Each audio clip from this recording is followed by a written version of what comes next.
मैं प्रदीप एक सामान्य ज्ञान से संबंधित एक वीडियो में मीमांसा एक्सीलेंट एकेडमी में आपका हार्दिक स्वागत करता हूं। आपके सामने सामान्य ज्ञान से संबंधित कुछ महत्वपूर्ण प्रश्न जो उत्तर प्रदेश पुलिस की परीक्षा में सहायक होंगे, जिसमें पहला प्रश्न आपके सामने, महासागर से छोटा बृहद लवणीय जलाशय कहलाता है। महासागर से छोटे की बात की जा रही, अगर इसमें बृहद लवणीय जलाशय कहलाने वाला अगर बात आ जाती तो महासागर हो जाता, लेकिन अब बात पूछी जा रही महासागर से छोटा, तो इसमें हमारा ऑप्शन नंबर सी सागर हो जाएगा। सी नंबर राइट हो जाएगा। चलिए नेक्स्ट प्रश्न आपके सामने, भूमध्य रेखा नहीं गुजरती है, यानी जो आपके सामने चार ऑप्शन है उसमें से पूछी जा रही है कि भूमध्य रेखा नहीं गुजरती है। भूमध्य रेखा जो गोलार्ध में है वो बीचों बीच से निकलती है और जिसका अक्षांश 0 डिग्री होता है उसी को हम भूमध्य रेखा या विषुवत रेखा कहते हैं। तो ऑप्शन के अनुसार जो रेखा भूमध्य रेखा नहीं गुजरती है वो हमारी उत्तरी अमेरिका से होकर नहीं गुजरती है। इसका ऑप्शन नंबर ए राइट है। चलिए नेक्स्ट प्रश्न, असम में मानस सेंचुरी प्रसिद्ध है। असम जो है किसके लिए प्रसिद्ध है?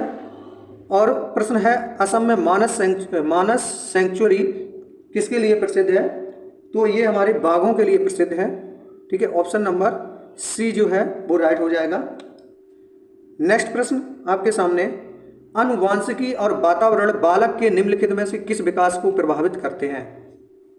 ये एक साइकोलॉजी प्रश्न है और सामान्य ज्ञान से भी संबंधित है। तो आनुवांशिकी और वातावरण ये दोनों का प्रभाव जो है बालक के ऊपर पड़ता है, तो किस विकास को प्रभावित करेंगे, प्रश्न ये पूछा जा रहा। तो ये हमारे सभी करेंगे, जैसे सामाजिक, संवेगात्मक और संज्ञात्मक। तो इसका ऑप्शन नंबर जो हो जाएगा वो हमारा डी नंबर राइट हो जाएगा, ऑप्शन नंबर डी। चलिए नेक्स्ट प्रश्न, पंचशील पर हस्ताक्षर हुए थे। पंचशील पर हस्ताक्षर किसके हुए थे वो आपको चार ऑप्शन में से बताना है। तो इसका राइट आंसर हमारा कौन सा हो जाएगा? पंचशील का जो हस्ताक्षर हुए थे वो हमारे नेहरू और चाउ एन लाई के बीच हुए थे। तो इसका ऑप्शन नंबर हमारा ए जो है वो राइट हो जाएगा। चलिए नेक्स्ट प्रश्न आपके सामने, नागरिक शास्त्र के पाठ्यक्रमों को कक्षा में संपादित करने के लिए सबसे बेहतर शिक्षा शास्त्री अभ्यास को निम्नलिखित में से कौन सा दर्शाता है?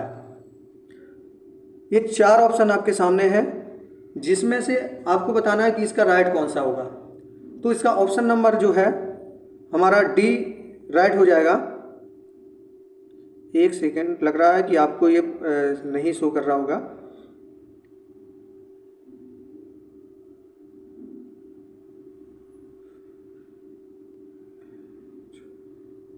ठीक, इसका ऑप्शन नंबर हमारा जो है वो डी हो जाएगा। शिक्षिका अपने विद्यार्थियों को युवा संसद में शामिल करती है और वास्तविकता में वे क्या देखते हैं इसके साथ पाठ्य पुस्तक में दी गई विषय वस्तु का आलोचनात्मक विश्लेषण करने के लिए प्रेरित करती है। तो इसका ऑप्शन नंबर हमारा डी जो है वो राइट हो जाएगा। चलिए नेक्स्ट प्रश्न, निम्नलिखित में से कौन सा शहर राष्ट्रीय राजमार्ग 2 NH2 जिसे हम बोलते हैं नेशनल हाईवे 2 पर स्थित है? यानी जो आपके सामने चार ऑप्शन है उसमें से ऐसा कौन सा शहर है जो राष्ट्रीय राजमार्ग पर स्थित है? तो इसका हमारा राइट आंसर हो जाएगा पटना। बिहार की जो राजधानी है वो पटना है। बिहार राज्य की राजधानी की बात की जाए तो वो पटना है। पटना कहाँ पर, किस राजमार्ग के किनारे स्थित है? तो वो NH2 पर स्थित है। चलिए नेक्स्ट प्रश्न, भारतीय संविधान में शामिल है, हम विकल्पों के अनुसार देखेंगे इसमें, तो विकल्पों के अनुसार कौन सा हमारा राइट आंसर होगा जो कि भारतीय संविधान में शामिल है? भारतीय संविधान में शामिल 395 अनुच्छेद, 22 भाग एवं 12 अनुसूची। अगर वर्तमान समय की बात की जाए तो यहाँ पर 25 भाग है, लेकिन हम यहाँ पर जो ऑप्शन है उस ऑप्शन के हिसाब से हमारा ए नंबर जो राइट हो जाएगा। अगर यहाँ भाग की बात की जाए तो 22 की जगह पर वर्तमान समय में 25 भाग हो गए हैं। ठीक है, चलिए नेक्स्ट प्रश्न आपके लिए, एक सामाजिक अध्ययन के शिक्षक की निम्न अपेक्षा की जाती है। यानी सामाजिक अध्ययन का मतलब होता है कि जो सोशल साइंस है, सामाजिक विज्ञान है, उसके अध्ययन की बात की रही, शिक्षक की निम्न अपेक्षा की जाती है। तो इसमें से हमारा कौन सा राइट हो जाएगा? इसमें से हमारा जैसे सामाजिक अध्ययन के लिए संवैधानिक मूल्यों के प्रति निष्ठा, ये राइट है, ये भी होता है। सामाजिक कुशलता, ये भी सही है।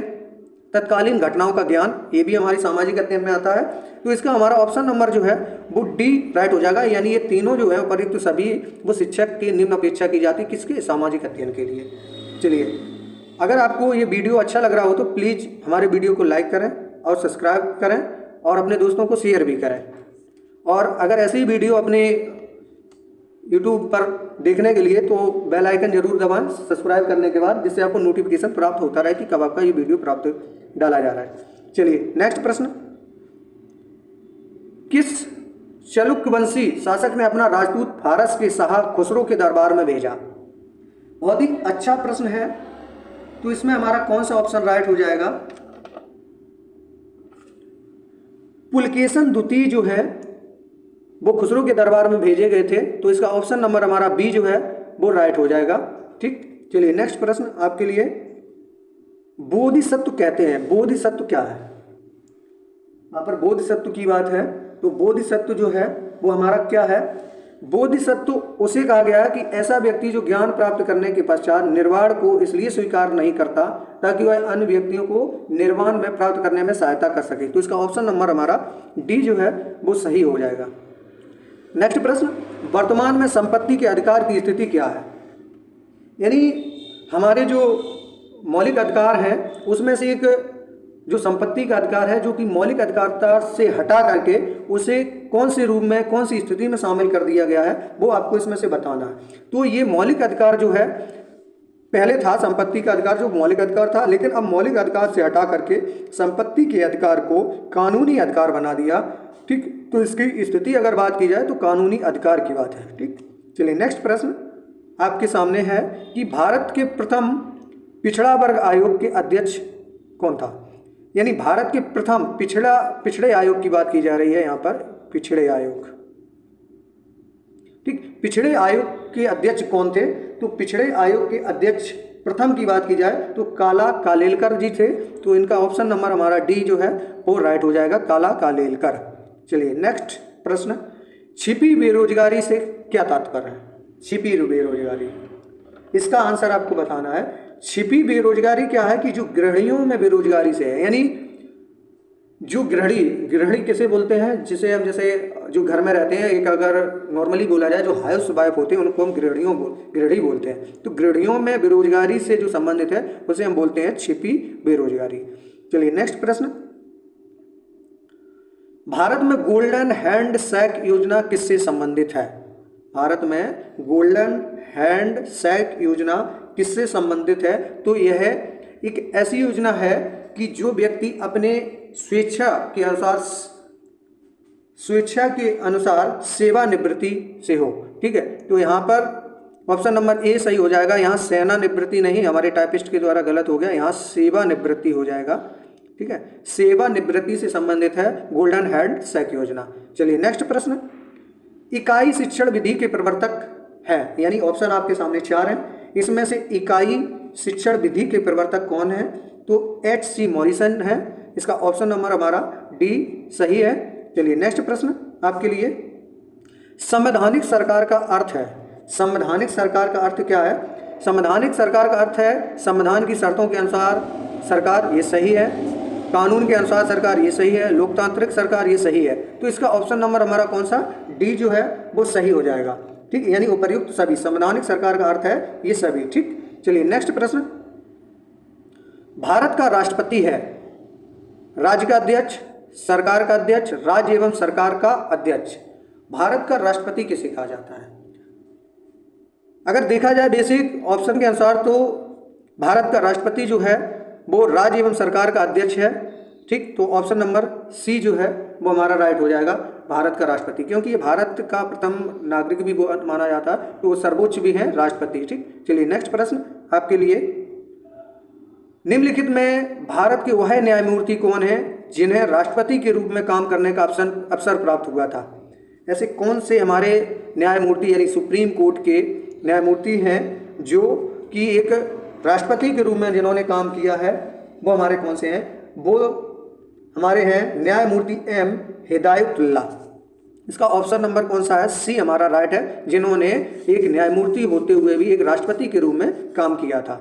चलिए नेक्स्ट प्रश्न आपके लिए, भारत में किसी राज्य के न्यायालय की प्रथम महिला मुख्य न्यायाधीश कौन थी? भारत की किसी राज्य के न्यायालय की प्रथम महिला मुख्य न्यायाधीश हमारी कौन थी? तो वो थी लीला सेठ। कौन थी? लीला सेठ। इसका ऑप्शन नंबर हमारा सी जो है वो राइट हो जाएगा। लीला सेठ। चलिए नेक्स्ट प्रश्न, ऑप्शन नंबर सी लीला सेठ। ठीक, नेक्स्ट प्रश्न आपके लिए, भारत का निर्वाचन आयोग कौन होता है? भारत का निर्वाचन आयोग ऑप्शन 4 में से आपका कौन सा राइट हो जाएगा? 3 सदस्यीय आयोग होता है, उसे हम निर्वाचन आयोग के अंतर्गत रखते हैं। ठीक, चलिए नेक्स्ट प्रश्न, सूचना प्रौद्योगिकी का एक प्रमुख अंग इंटरनेट का जन्मदाता कौन है? इंटरनेट के जन्मदाता डॉक्टर बिंटन जी सर्फ हैं, तो इसका ऑप्शन नंबर हमारा ए जो है वो राइट रहेगा, डॉक्टर बिंटन जी सर्फ। चलिए नेक्स्ट प्रश्न, किसी नदी और उसके सहायकों से बना अपवाह क्षेत्र कहलाता है? अपवाह क्षेत्र हमारा क्या कहलाता है? किसी नदी और महासागरों से बनने वाला, किसी नदी और उसके सहायक अपवाह क्षेत्र जो कहलाते हैं वो नदी घाटी कहलाते हैं। इसका ऑप्शन नंबर हमारा ए जो है वो राइट हो जाएगा। चलिए नेक्स्ट प्रश्न, बाइसिकल के पहिए में प्रयुक्त अरें बढ़ाती हैं उसका, क्या बढ़ाती हैं बाइसिकल में प्रयुक्त अरें? वो जड़त्व आघूर्ण बढ़ाते हैं। क्या बढ़ाती हैं? जड़त्व आघूर्ण बढ़ाती हैं। ये हमारा इसका राइट हो जाएगा ए नंबर। नेक्स्ट है, ट्रांसफार्मर किसके सिद्धांत पर काम करता है? ट्रांसफार्मर किसके सिद्धांत पर काम करता है? ये एक अन्योन प्रेरणा है या अन्योन प्रेरण है। ठीक है, इसका ऑप्शन नंबर हमारा बी जो है वो राइट हो जाएगा। नेक्स्ट प्रश्न, आंख का कौन सा हिस्सा रक्त वाहिनियों से रहित है? यानी आंख का कौन सा हिस्सा जो है जिसमें रक्त वाहिनियों से रक्त विहीन है यानी रक्त वाहिनियों से रहित है, तो वो है कॉर्निया। कौन सा है? कॉर्निया।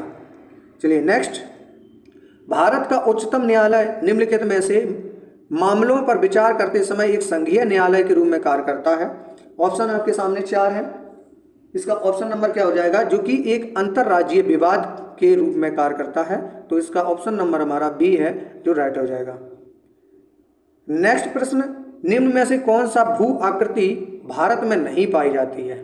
निम्न में से कौन सी भू आकृति भारत में नहीं पाई जाती है? तो वो हमारी क्वेश्चन नंबर 28 में कौन सा राइट हो जाएगा? जो भू आकृति नहीं पाई जाती है वो हमारी हेमसेल जो है, हेमसेल जो है वो नहीं पाई जाती है भारत की भू आकृति में, तो ऑप्शन नंबर सी जो है राइट है। चलिए नेक्स्ट प्रश्न, भारतीय मुख्य भूभाग में कितने महासागर मिलते हैं? यानी भारतीय मुख्य भूभाग में कितने महासागर मिलते हैं ये आपको बताना है, तो हमारा ऑप्शन नंबर जो है वो बी राइट हो जाएगा, 1 मिलता है। ठीक, चलिए नेक्स्ट प्रश्न, साइलेंट वैली किस राज्य में स्थित है? वेरी इंपॉर्टेंट प्रश्न है। जो साइलेंट वैली है वो केरल राज्य में स्थित है, इसका ऑप्शन नंबर जो है बी जो है राइट है। चलिए नेक्स्ट प्रश्न आपके लिए, लाल रक्त कणिकाएं किस नाम से जानी जाती हैं? तो लाल रक्त कणिकाएं एरिथ्रोसाइट से के नाम से जानी जाती हैं, ऑप्शन नंबर ए सही रहेगा। चलिए next, biography of an unknown Indian पुस्तक के रचनाकार कौन है? तो वो रचनाकार नीरद सी चौधरी, नीरद सी चौधरी, ऑप्शन नंबर सी सही हो जाएगा। चलिए नेक्स्ट प्रश्न, असम के काजीरंगा नेशनल पार्क का आकर्षण कौन प्राणी है? असम के, ठीक है, तो असम के काजीरंगा नेशनल पार्क में जो प्राणी रहते हैं वो कौन सा रहता है? इसका राइट आंसर गैंडा जो हो जाएगा, वो हमारा असम के काजीरंगा नेशनल पार्क में अधिक प्रसिद्ध और पाया जाता है। ठीक, चलिए नेक्स्ट, केंद्रीय खनन अनुसंधान केंद्र कहाँ पर स्थित है? केंद्रीय खनन अनुसंधान कहाँ पर स्थित है? इसका ऑप्शन नंबर हमारा कौन सा हो जाएगा? आपके सामने 4 ऑप्शन है, तो इसका राइट आंसर हो जाएगा हमारा Dhanbad, option number B is right. चलिए नेक्स्ट प्रश्न, निम्नलिखित में से किस प्रकार की बेरोजगारी भारतीय कृषि में सामान्य है? भारतीय कृषि में सामान्य है तो वो बेरोजगारी है हमारी संरचनात्मक बेरोजगारी, option number B is right. चलिए नेक्स्ट, बी जो है संरचनात्मक। ठीक, चलिए अब नेक्स्ट प्रश्न की ओर हम लोग चलते हैं। नेक्स्ट प्रश्न हमारा है, जेनस, टाइटन, हाइपेरियन आदि किस ग्रह के उपग्रह हैं? वेरी इंपॉर्टेंट प्रश्न है, ये ग्रह से संबंधित है। यह हमारे किसके उपग्रह हैं? जिसके आपके सामने 4 ऑप्शन है, जिसका राइट आंसर हो जाएगा शनि। अगर पूछा जाए कि ऐसा कौन सा ग्रह है जिसके सबसे अधिक उपग्रह हैं, तब भी ये हमारा शनि हो जाएगा। अगर ये क्वेश्चन के अनुसार पूछा जाए कि जेनस, टाइटन, हाइपेरियन आदि किस ग्रह के उपग्रह हैं, तो वो हमारे शनि के हैं, ऑप्शन नंबर हमारा सी जो है वो राइट हो जाएगा। चलिए नेक्स्ट प्रश्न आपके लिए, किस ग्रह पर विशाल लाल धब्बा पाया जाता है? ये वेरी इंपॉर्टेंट प्रश्न है। तो लाल ग्रह की बात की जाए तो हमारा मंगल ग्रह है, और लाल धब्बा पाया जाता है तो अब भी यही हमारा सही है, मंगल ग्रह। मंगल ग्रह के दो उपग्रह होते हैं, मंगल ग्रह के दो उपग्रह हैं, फीबोस और डीमोस। फीमोस और डीमोस जो है वो मंगल ग्रह के दो उपग्रह हैं। इसकी घूर्णन गति पृथ्वी के घूर्णन गति के समान है। कौन कौन से हैं मैं आपको नोट कर दे रहा हूं, फोबोस और डीमोस। ठीक, ये मंगल ग्रह के दो उपग्रह हैं। चलिए नेक्स्ट प्रश्न, इनमें से कौन सा युग्म सुमेलित नहीं है? आपको ये बताना है कि इसमें से कौन सा युग्म सुमेलित नहीं है। जैसे पृथ्वी है, वो पृथ्वी 365.25 दिन में सूर्य की परिक्रमा करती है। ये आपको देखना है कि ये सही है या गलत। तो ये सुमेलित नहीं पूछा जा रहा, तो जो पृथ्वी जो है वो राइट है कि 365.25 दिन में सूर्य की परिक्रमा कर। मंगल जो है 525 दिन में सूर्य की परिक्रमा करता है, ये मुझे लगता है कि ये सही नहीं है। नेक्स्ट, बुध 88 दिनों में सूर्य की परिक्रमा करता है, ये सही है। अरुण जो है, यहाँ अरुणा लिखा है, ये गलत है। तो यहाँ अरुण जो है वो 84 वर्षों में सूर्य की परिक्रमा करता है, ये सही है। बट मंगल ग्रह जो है वो 687 दिन लगते हैं उसे। मंगल अपनी ग्रह अपनी धुरी पर अर्थात 24 घंटे में एक पूरा चक्कर करता है। तो यहाँ पर हमारा ऑप्शन नंबर क्वेश्चन के अनुसार बी जो है वो राइट हो जाएगा, क्योंकि मंगल जो है 525 दिन में ना कर करके 687 दिन में सूर्य की परिक्रमा करता है। चलिए नेक्स्ट प्रश्न आपके लिए, हैलोगेल तथा विल्सन क्या है? हैलोगेल तथा विल्सन क्या है? यह एक हमारे धूमकेतु हैं। ऑप्शन नंबर हमारा बी जो है वो राइट हो जाएगा, क्योंकि ये आकाशीय धूल, बर्फ और हिमानी गैसों के पिंड से जो कि सूर्य से दूर ठंडे और अंधेरे क्षेत्र में रहते हैं। इन्हें हम हैलोगेल तथा विल्सन जो हैं उन्हें हम क्या कहते हैं? धूमकेतु कहते हैं। नेक्स्ट प्रश्न, किस ग्रह को पृथ्वी का जुड़वा तारा, जुड़वा बहन, अगर इस प्रकार की बातें आती हैं तो वो हमारा कौन सा ग्रह है? वो हमारा शुक्र ग्रह है, जो कि पृथ्वी का जुड़वा तारा या बहन, ठीक, शाम का तारा, भोर का तारा, चमकीला ग्रह, ये सभी हमारे कौन से हैं? शुक्र ग्रह है। ठीक, चलिए नेक्स्ट प्रश्न, अंतरराष्ट्रीय तिथि रेखा किन द्वीपों के नजदीक से गुजरती है? अंतरराष्ट्रीय तिथि रेखा जो है, अंतरराष्ट्रीय तिथि रेखा जो है वो हमारे किस प्रकार से होते हैं? जैसे ये यहाँ पर हमारी 180 डिग्री जो है उसे हम अंतरराष्ट्रीय तिथि रेखा कहते हैं। और प्रश्न पूछा जा रहा है कि किन द्वीपों के नज़दीक से गुजरती है? इसका राइट आंसर हमारा डी हो जाएगा, फिजी द्वीप जो है उसके नज़दीक से गुजरती है। इसका ऑप्शन नंबर हमारा डी राइट हो जाएगा। अंतरराष्ट्रीय अगर सागरों में बात की जाए तो बेरिंग स्ट्रेट और प्रशांत महासागर, चुकी सागर और आर्कटिक सागर से गुजरती है। चलिए नेक्स्ट प्रश्न, पृथ्वी के धरातल पर सर्वाधिक विस्तृत शैलें हैं। विस्तृत शैलें कौन सी हैं? शैलें कितनी होती हैं? 3 प्रकार की। कौन कौन सी? अपसादी, आग्नेय और कायांतरित शैल।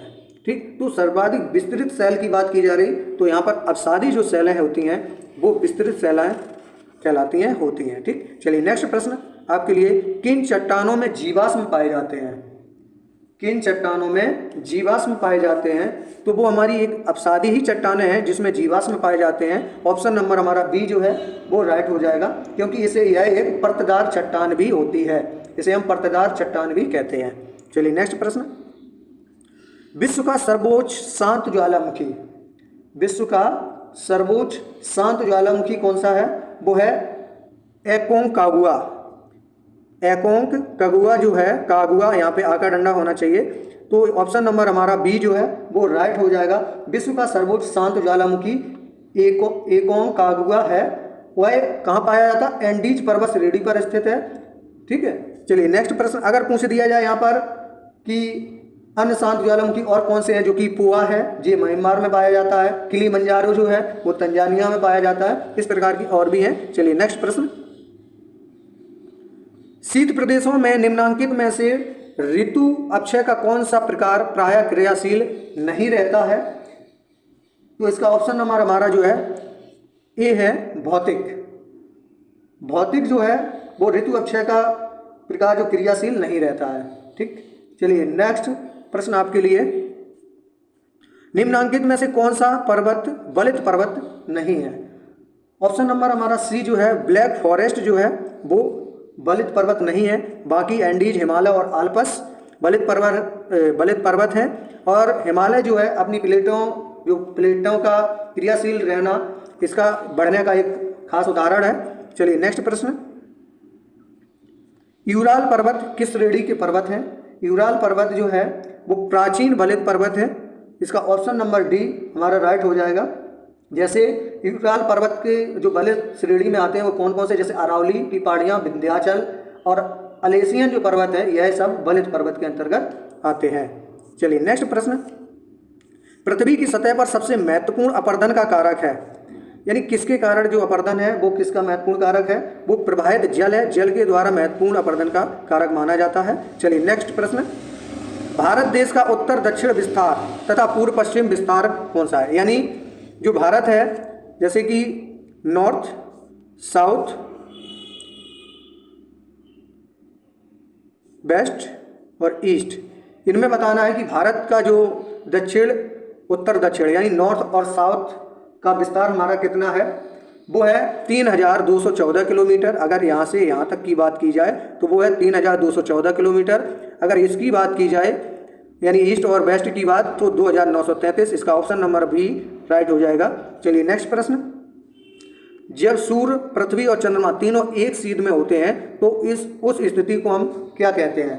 उस स्थिति को सिजगी बोलते हैं। जब हमारे सूर्य, पृथ्वी और चंद्रमा जब एक सीध में हो जाते हैं तो उसे हम क्या बोलते हैं? सिजगी बोलते हैं। ऑप्शन नंबर सी जो है वो राइट हो जाएगा। चलिए नेक्स्ट प्रश्न, स्वेज नहर मिलती है, यानी जो स्वेज नहर है वो किससे मिलती है? वो हमारी लाल सागर और भूमध्य सागर को मिलाती है। तो इसका ऑप्शन नंबर बी राइट हो जाएगा। स्वेज नहर किसको मिलाती है? तो लाल सागर और भूमध्य सागर को। स्वेज नहर का अगर निर्माण की बात की जाए, ये कब बनी हुई थी? तो ये 1869 में इसका निर्माण हुआ था स्वेज नहर का, जिसका निर्माण एक फ्रांसीसी इंजीनियर थे जिनका नाम था फर्दिनंद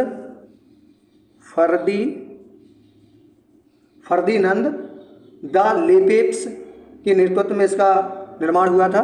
चलिए नेक्स्ट प्रश्न, आज के लिए यहीं तक विराम करते हैं इस वीडियो को। अब मिलते हैं नेक्स्ट वीडियो में। आपसे रिक्वेस्ट है कि आप हमारे ऐसी वीडियो को देखने के लिए प्लीज़ हमें उत्साहित करें, हमारे वीडियो को लाइक करें, सब्सक्राइब करें और बेल आइकन दबाना ना भूलें और अपने दोस्तों को शेयर भी करें। तब तक के लिए जय हिंद, जय भारत।